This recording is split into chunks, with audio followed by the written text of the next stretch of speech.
Hello everyone, welcome to TET Guru. इस video में हम मेंसुरेशन यानी क्षेत्रमिति के सारे फॉर्मूले देखने वाले हैं। इन फॉर्मूलों को मैं आपको स्पेशल ट्रिक्स और उनकी ज्योमेट्रिकल स्ट्रक्चर यानी ज्यामितीय संरचना के साथ याद कराऊंगा, जिसके द्वारा आप आसानी से याद कर पाओगे और लंबे समय तक यानी याद रख पाओगे। अगर आप देखें इनका इम्पोर्टेंस, इनका महत्व देखें तो आप सीटेट एग्जाम हो या फिर टेट एग्जाम के प्रीवियस ईयर पेपर देख लेना। 3 से 4 क्वेश्चन आपको डायरेक्ट मेंसुरेशन से पूछे जाते हैं, जिसमें आपसे वॉल्यूम यानी आयतन, क्षेत्रफल या फिर परिमाप पूछा जाता है। तो इन क्वेश्चनों को आप तभी सॉल्व कर पाओगे अगर आपको ये फॉर्मूला याद हो। तो क्षेत्रमिति के सारे फॉर्मूले आपको एक ही वीडियो में मिलने वाले हैं और साथ ही साथ आपको याद भी होते जाएंगे। इसमें आपके फॉर्मूले मिलेंगे त्रिभुज के, चतुर्भुज में सारे प्रकारों के फॉर्मूला, घन, घना, बेलन, शंकु, गोला, अर्धगोला में क्षेत्रफल, परिमाप, आयतन के सभी फॉर्मूले आपको मिलने वाले हैं। चलिए तो स्टार्ट करते हैं, जिसमें हम सबसे पहले देखेंगे त्रिभुज यानी ट्रायंगल के फॉर्मूले। ट्रायंगल से जो भी चीज़ आपके क्षेत्रमिति यानी मेंसुरेशन में पूछी जाती है उनके फॉर्मूले मैं आपको पहले देने वाला हूँ। तो इसी तरह से हम आगे प्रोसीड करेंगे, जिसमें हम सबसे पहले देखने वाले हैं त्रिभुज यानी ट्रायंगल में। तो देखिए, सबसे पहले त्रिभुज का पूछा जाता है आपसे क्षेत्रफल। ओके, परिमाप निकाल सकते हैं हम त्रिभुज का और क्षेत्रफल, और इसका वॉल्यूम तो होता नहीं, वॉल्यूम नहीं निकाल सकते। ओके, क्योंकि 2D शेप होती है ये। तो सबसे पहले देखिए, मोस्ट इंपोर्टेंट फॉर्मूला है त्रिभुज में अगर देखा जाए तो ये है त्रिभुज का क्षेत्रफल। तो त्रिभुज का क्षेत्रफल आप देखिए, फॉर्मूला होता है 1/2 आधार गुणा ऊंचाई। ओके, 1/2 गुणा आधार गुणा ऊंचाई। ये फॉर्मूला आपको याद रखना है। अगर आपके क्वेश्चन में कहा जाता है कि एक त्रिभुज का क्षेत्रफल बताइए जिसका आधार कुछ आपको दिया हो और ऊंचाई दिया हो, तो आप कौन सा फॉर्मूला लगाएंगे? ये वाला। आप देख सकते हो, देखो आधार कौन सा होता है हमारे त्रिभुज में? ये वाला होता है, यानी जिस लाइन पर हमारा त्रिभुज बनता है। ओके, वो हमारा क्या है? आधार। आपको ये दिया जाएगा एक आधार, और ये हाइट दी जाएगी। ओके, ये ऊंचाई दी जाएगी, और ये पूरा आपसे आधार यानी बेस दिया जाएगा। बस इन दोनों की मल्टीप्लाई करनी है और 1/2 से वापस इसमें मल्टीप्लाई करनी है, तो आपका क्षेत्रफल का फॉर्मूला आ जाएगा। तो इसे याद करिए, त्रिभुज का क्षेत्रफल होता है 1/2 आधार गुणा ऊंचाई। ओके, अब इसमें कुछ स्पेशल फॉर्मूला और होते हैं। जैसा कि आप जानते हो, त्रिभुज हमारे कितने प्रकार के होते हैं? 3 प्रकार के, समबाहु, समद्विबाहु और विषमबाहु। तो समबाहु का अपने लिए एक स्पेशल फॉर्मूला होता है। वो क्या होता है? अगर आपसे कहा जाता है कि समबाहु त्रिभुज का क्षेत्रफल बताइए, देखिए समबाहु जिसकी तीनों भुजाएं समान होती हैं उसका क्षेत्रफल होता है, बड़ा ही इंपॉर्टेंट है ये, इस पर भी क्वेश्चन पूछा गया है, √3/4 × a²। ओके, तो समबाहु त्रिभुज का क्षेत्रफल कितना होता है? √3/4 a²। a यहाँ पर क्या है मैं लिख देता हूँ। देखिए, a है जो आपका समबाहु त्रिभुज होगा उसकी भुजा। मैंने बताया समबाहु त्रिभुज में सारी भुजाएं समान होती हैं, तो a यहाँ पर क्या है आपको दी जाएगी ये क्वेश्चन में। a आपकी है उस समबाहु त्रिभुज की भुजा जिसका क्षेत्रफल आप निकालना चाहते हो। तो फॉर्मूला क्या होगा? √3/4 × a²। ओके, याद करें, √3/4 × a²। ओके, तो इस तरह से आप समबाहु त्रिभुज का क्षेत्रफल निकाल सकते हैं। ओके, अब आता है विषमबाहु। देखिए, समद्विबाहु आप सोचोगे कि समद्विबाहु का नहीं है, समद्विबाहु का इसी से निकल जाता है। ओके, और समबाहु का भी इसी से निकल जाता है, ये तो स्पेशली है इसके लिए। अब देखिए, विषमबाहु त्रिभुज का क्षेत्रफल कैसे निकलेगा? विषमबाहु त्रिभुज आप जानते हो, ऐसा त्रिभुज जिसकी तीनों भुजाएं ABC अलग अलग होती हैं, यानी समान नहीं होती हैं, वैसा त्रिभुज हमारा क्या होता है? विषमबाहु त्रिभुज। इसका क्षेत्रफल होता है, देखिए √ यानी वर्गमूल के अंदर S × S-a। देखिए, S × S-a × S-b × S-c, ये होता है। देखिए फॉर्मूला, A, B और C यहाँ पर क्या है? विषमबाहु त्रिभुज की भुजाएं। ये आपको क्वेश्चन में दी जाएंगी, त्रिभुज की भुजाएं हैं। अब आता है क्वेश्चन कि ये S क्या है? तो देखिए, S होता है परिमाप बोलते हैं इसको हम। S क्या होता है यहाँ पर? परिमाप होता है, जिसकी वैल्यू आपको निकालनी है कैसे? a + b + c/2 कर। मतलब समझिए, देखो विषमबाहु त्रिभुज का आपसे क्षेत्रफल पूछा जाएगा, आपसे कहा जाएगा कि विषमबाहु त्रिभुज की 3 भुजाएं हैं जो भी दी जाए, मैं फिलहाल ABC मान लेता हूँ। तो आप कैसे निकालोगे? सबसे पहले आपको S की वैल्यू निकालनी है। S को परिमाप बोलते हैं तो विषम बाहु का। तो S कैसे निकलेगा? सबसे पहले आप क्या निकालोगे? S। वो कैसे निकलेगा? A + B + C/2, मतलब तीनों भुजाओं को जोड़ देना और 2 से भाग कर देना। ओके, तो इस तरह से निकलेगा S। फिर उसके बाद क्षेत्रफल निकालना, क्योंकि S का यूज होता है क्षेत्रफल को निकालने में। देख सकते हो आप, ये वाला ही S है। ओके, तो क्या होता है फिर? क्षेत्रफल होता है अंडर रूट के अंदर S × S - A × S - B × S - C। Okay, तो ये इस तरह से आसानी से आप विषम बाहु त्रिभुज का क्षेत्रफल निकाल पाओगे। ये मैंने लिख रखा है, ऐसे ही आप नोट करें। तो यही 3 फॉर्मूले होते हैं त्रिभुज से संबंधित क्षेत्रमिति में। बस आपको 3 याद रखने हैं। आइए अब सीखते हैं चतुर्भुज के फॉर्मूले। तो आप इन्हें नोट कर लें, अपनी कॉपी बनाएं, अपने नोट्स बनाएं, उनमें एक तरफ से इन सभी फॉर्मूलों को याद कर लेना, ताकि आप रिवाइज कर सको, कभी ज़रूरत पड़े तो रिवाइज कर सको। ओके, तो इन्हें आप नोट कर लें। अब हम चलते हैं चतुर्भुज पर। चतुर्भुज यानी क्वाड्रिलेटरल क्या होता है? एक ऐसी बंद ज्यामितीय संरचना जो 4 भुजाओं से घिरी हुई होती है, उसे हम क्या बोलते हैं? चतुर्भुज। तो चतुर्भुज में हम एक एक करके सभी के फॉर्मूले देखेंगे, एरिया और पेरीमीटर यानी क्षेत्रफल और परिमाप में। तो इसमें सबसे पहले जो आपका चतुर्भुज आता है वो आता है आपका आयत। और आयत क्या होता है? एक चतुर्भुज होता है जिसमें आमने सामने की जो भुजाएं होती हैं वो बराबर होती हैं और 90 डिग्री पर होती हैं। ओके, जैसा कि ये आप देख सकते हो चित्र। तो इसमें सबसे पहले हम इसका जानते हैं क्षेत्रफल। देखिए, आयत और वर्ग को लेकर दोनों का मिक्स कर एक क्वेश्चन पूछा जाता है। ध्यान देना, दोनों का मिक्स कर एग्जाम में क्वेश्चन पूछा जाता है। कहा जाता है कि आयत का क्षेत्रफल वर्ग के क्षेत्रफल के बराबर है, तो उसकी भुजा बताइए। इस तरह से क्वेश्चन बनता है, तो वो आसानी से हो जाएगा कब? अगर आपको ये फॉर्मूला पता हो। तो यहाँ पर देखिए, आयत का क्षेत्रफल कितना होता है? लंबाई गुणा चौड़ाई, जिसे आप बोलते हो L × B, length × width. Okay, तो आप लेंथ ले लीजिए और इसकी विड्थ यानी कि चौड़ाई ले लीजिए। उन दोनों की आपस में मल्टीप्लाई कर दें तो आपका आयत का क्षेत्रफल निकल कर आएगा। तो आयत का क्षेत्रफल कितना होता है? लंबाई गुणा चौड़ाई। अब देखते हैं, देखिए परिमाप क्या होता है? आयत का परिमाप सबसे पहले जानिए, ये परिमाप क्या होता है, जिसे हम बोलते हैं पेरीमीटर।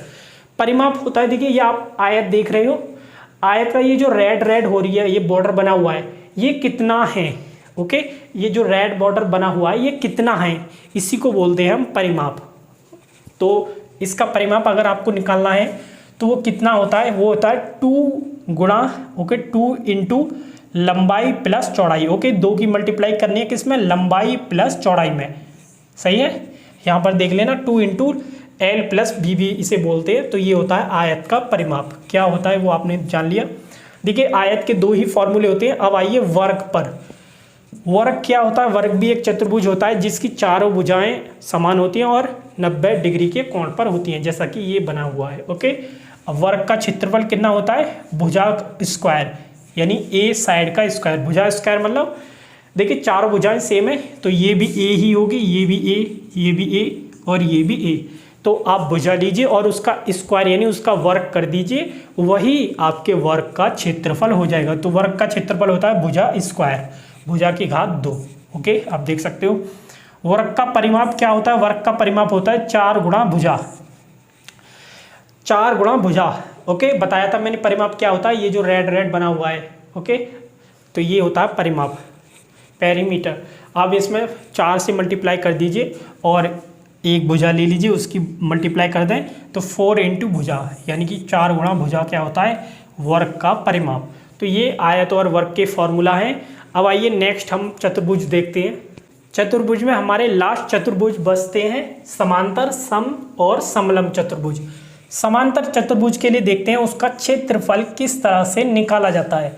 समांतर चतुर्भुज का क्षेत्रफल होता है आधा और गुणा ऊंचाई।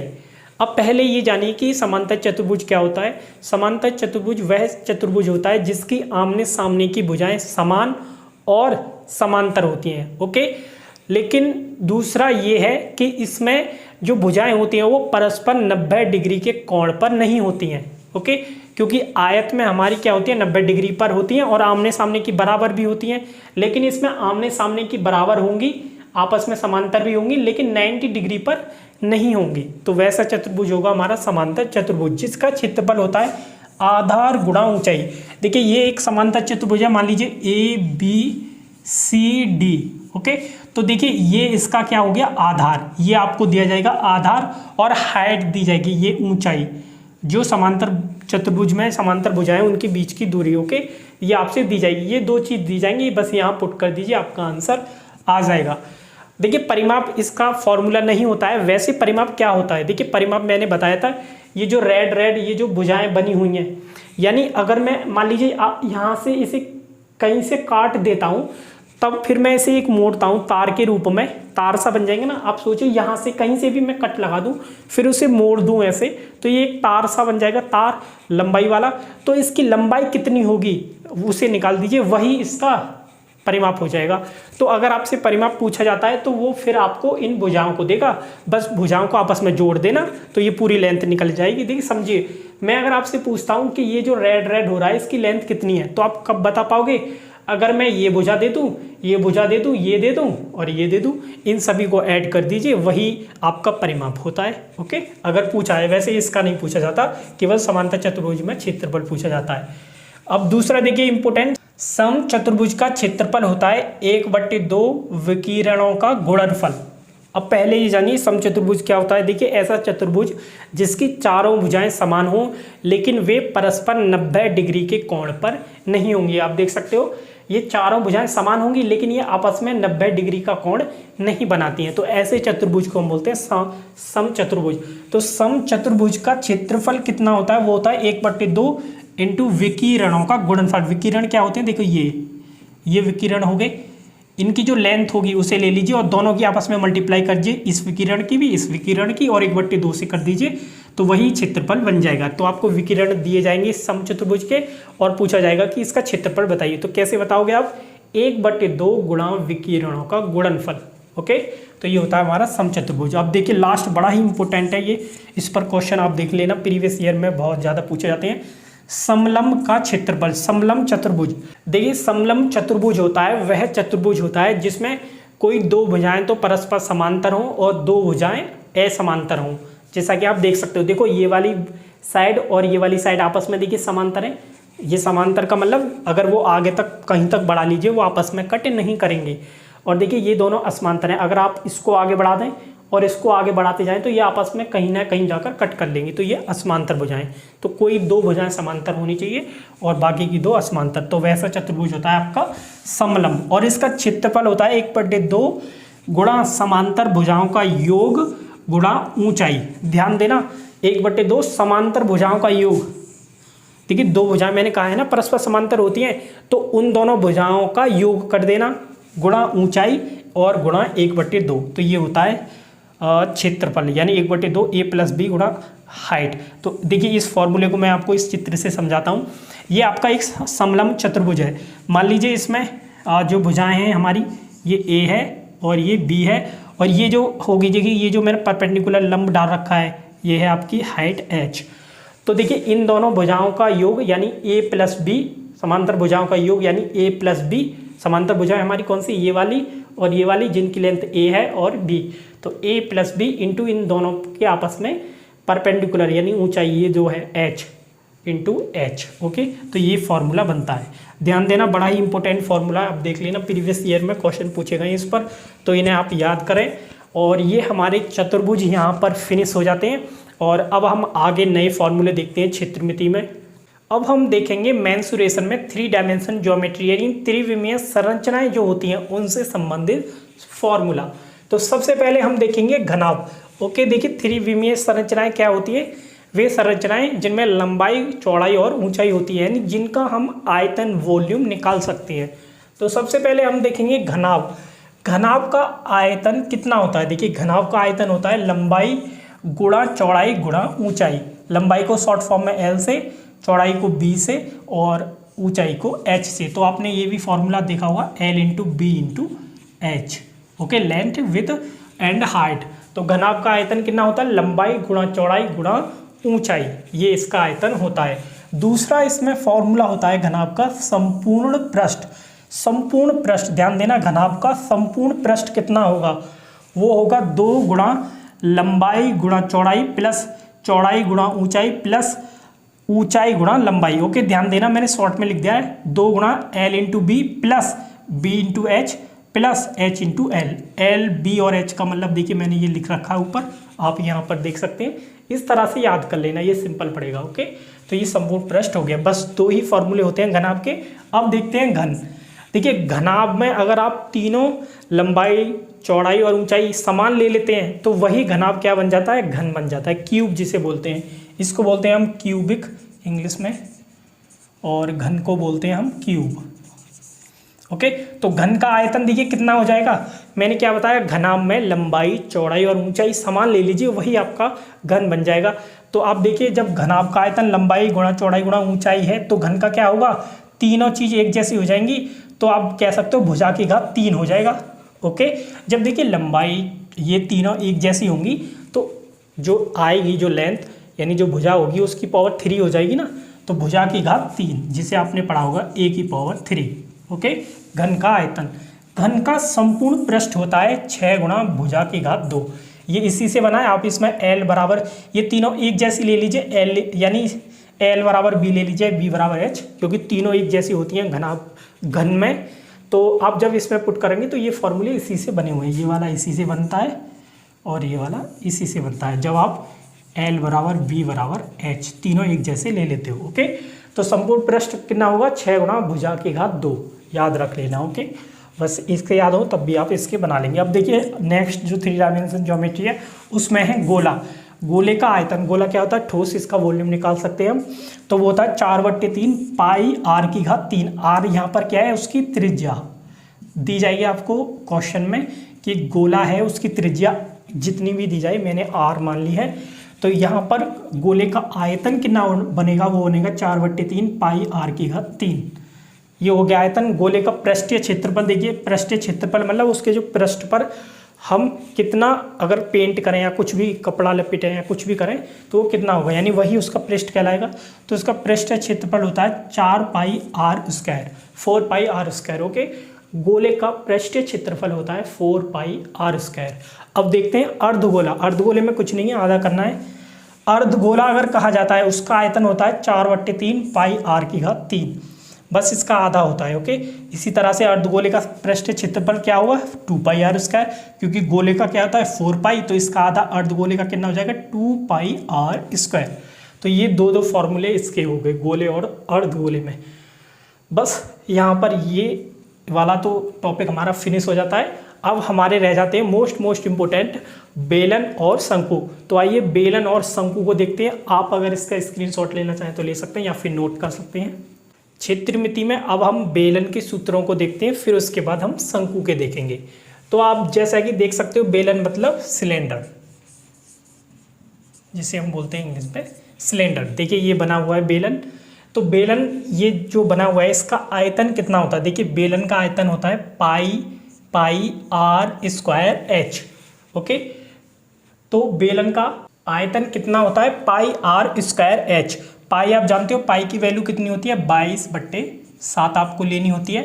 r यहाँ पर क्या है, r है रेडियस यानी त्रिज्या है। कौन सी त्रिज्या, देखिए आप बेस में इस बेलन के आधार में देखिए ये जो दो यहाँ पर आप देख सकते हो सर्कल बने हुए हैं, तो ये इसकी त्रिज्या होती है r। ओके, तो ये जो होती है इतनी लेंथ ये r होती है। ओके, देखिए ये आपको दी जाएगी, ये होती है, वैसे मैं आपको दिखाऊं तो त्रिज्या यानी r ये वाली होती है, सेम होगी, ऊपर भी यही होगी क्योंकि दोनों सेम है।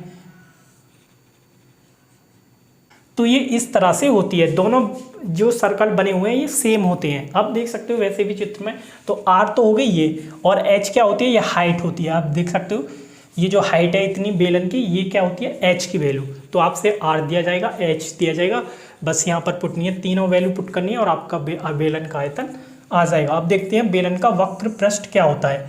देखिए वक्र पृष्ठ का मतलब, आप देखिए ये जो बेलन बना हुआ है इस तरह से बना हुआ होगा, ओके, शेप में होगा। तो अगर हम इस पर कुछ लपेटना चाहें, मान लीजिए पेंट करना चाहें, मान लीजिए कोई कपड़ा लपेटना चाहें, तो वो कितना लपेटा जाएगा, ओके, कितना पेंट किया जाएगा, यानी इसकी जो बॉडी होगी वो क्या होता है, उसे क्या कहते हैं हम, वक्र पृष्ठ। तो वो कितना होता है वक्र पृष्ठ, वो होता है 2 पाई r h। आर और एच वही है, त्रिज्या और ऊंचाई। तो बेलन का वक्र पृष्ठ होता है 2πr/h। वक्र पृष्ठ का मतलब आप समझ गए, जो उसकी बॉडी होती है वो होता है वक्र पृष्ठ। और बेलन का संपूर्ण पृष्ठ कितना होगा? देखिए संपूर्ण पृष्ठ में आपको क्या क्या ऐड करना होता है, आपको वक्र पृष्ठ ऐड करना होता है, प्लस आपको ये जो 2 सर्कल बने हुए हैं इनके क्षेत्रफल ऐड करने होते हैं। तो ध्यान से सुनना, देखिए जो मैं बता रहा हूँ वैसे ही याद करना, और इन्हें याद इसी फॉर्म में करना है। बस आर और एच का मीनिंग स्वाभाविक है, आर का मतलब होता है त्रिज्या, एच का मतलब ऊंचाई, बस वैसे ही याद करना होगा जैसे ये लिखे हुए हैं। अब वक्र पृष्ठ का संपूर्ण पृष्ठ का मतलब समझिए। संपूर्ण पृष्ठ में पता है क्या क्या आएगा? एक तो ये वक्र पृष्ठ आएगा पूरा इस बेलन का, उसके अलावा प्लस में क्या आएगा, ये जो सर्कल बने हुए हैं, 2 सर्कल जो बने हुए हैं इनका क्षेत्रफल। ओके, तो देखिए कैसे बनेगा। देखिए वक्र पृष्ठ ये लिख दिया मैंने 2πr/h प्लस देखिए दोनों जो हमारे सर्कल हैं, जो वृत्त हैं, उनका क्षेत्रफल क्या होता है वृत्त का? 2πr² होता है, सॉरी πr² होता है। तो 2 का कितना हो जाएगा? 2πr², एक का πr², एक का πr², तो कितना हो जाएगा? 2πr²। तो संपूर्ण पृष्ठ में क्या आएगा? वक्र पृष्ठ प्लस ये जो सर्कल यानी वृत्त बने हुए हैं इनका क्षेत्रफल, तो ये होता है 2πr/h प्लस 2πr²। तो ये तीनों फॉर्मूले हो गए बेलन के लिए। अब देखिए शंकु के लिए, जिसे हम बोलते हैं कोन। ओके, तो ये परपेंडिकुलर शंकु कौन है, यानी लंबवृत्तीय शंकु, यही पूछा जाता है। शंकु का आयतन देखें तो वो होता है 1/3πr²h। यहाँ पर भी देखिए आर, ये जो इसके बेस में आप देख सकते हैं वृत्त, एक सर्कल बना हुआ है, इसकी ये त्रिज्या होती है। और एच क्या होती है? देखो ध्यान देना, इसमें एच क्या होती है? ये वाली जो है, मैं लिख देता हूँ संकेत, हाइट। ओके, हाइट क्या होती है? ये वाली, ये वाला जो जा रहा है। ओके, तो ये होती है ऊंचाई। 1/3πr²h होता है शंकु का आयतन। शंकु का वक्र पृष्ठ, यानी अगर हम इस पर कपड़ा वगैरह लपेटें तो वो कितना लपेटा जाएगा, तो वो होता है वक्र पृष्ठ πrl। ओके, तो इस तरह से शंकु का वक्र पृष्ठ निकाला जाता है। किससे? πrl से। r का मतलब यही है त्रिज्या, लेकिन l का मीनिंग यहाँ पर जानिए। देखिए हाइट तो ये होती है जो आप देख रहे हो परपेंडिकुलर, जो लंबा है, और जो l होती है ये तिरछी लंबाई होती है। ध्यान देना, l क्या होती है? ये तिरछी लंबाई होती है। इसमें शंकु में l क्या होता है? l होती है ये तिरछी लंबाई जो है, ये वाली। ओके, या ये वाली कह दीजिए, दोनों एक ही हैं। तो l की वैल्यू ये होती है और h होती है ये। ध्यान देना इस पर है πrl। कभी कभी क्या है कि घुमा देता है क्वेश्चन में, वक्र पृष्ठ आपसे पूछेगा शंकु का, तो क्या क्या चाहिए हमें? r चाहिए और l चाहिए, लेकिन वो l नहीं देता, वो दे देता है h, हाइट दे देता है। तो उस केस में अगर हमें l निकालना हो तो हम क्या किससे निकालते हैं? पाइथागोरस प्रमेय लगाकर यहाँ से l निकाल देते हैं। ओके, तो आप ऐसे कर लेना। अब हम देखते हैं शंकु का संपूर्ण पृष्ठ किस तरह से निकाला जाता है। अभी मैंने बताया था संपूर्ण पृष्ठ कैसे निकालते हैं, उसमें आपको वक्र पृष्ठ प्लस क्या ऐड करना है, जो उसमें वृत्त बना हुआ है उसका क्षेत्रफल। तो शंकु को देखिए, शंकु का वक्र पृष्ठ कितना होता है? πrl। तो πrl ले लिया, प्लस में इसमें देखिए एक ही वृत्त बना हुआ है, तो एक ही वृत्त का क्षेत्रफल ऐड करेंगे हम, जो कि कितना होगा? πr²। तो ये ऐड कर दिया। तो इस तरह से ये पूरा क्या बन जाता है? शंकु का संपूर्ण पृष्ठ बन जाएगा। तो आप इन सभी फॉर्मूलों को अच्छे से याद कर लें। ये हमारे मेंसुरेशन यानी क्षेत्रमिति में सारे फॉर्मूले इस वीडियो में कवर हो जाते हैं। तो अब हम इस वीडियो को यहीं पर फिनिश करेंगे। इसके अलावा अगर आपको ये वीडियो पसंद आए तो प्लीज़ कमेंट करके बताना और लाइक भी कर सकते हैं। तो चलिए नेक्स्ट वीडियो में मिलेंगे मैथमेटिक्स के नए टॉपिक के साथ। Thanks to everyone.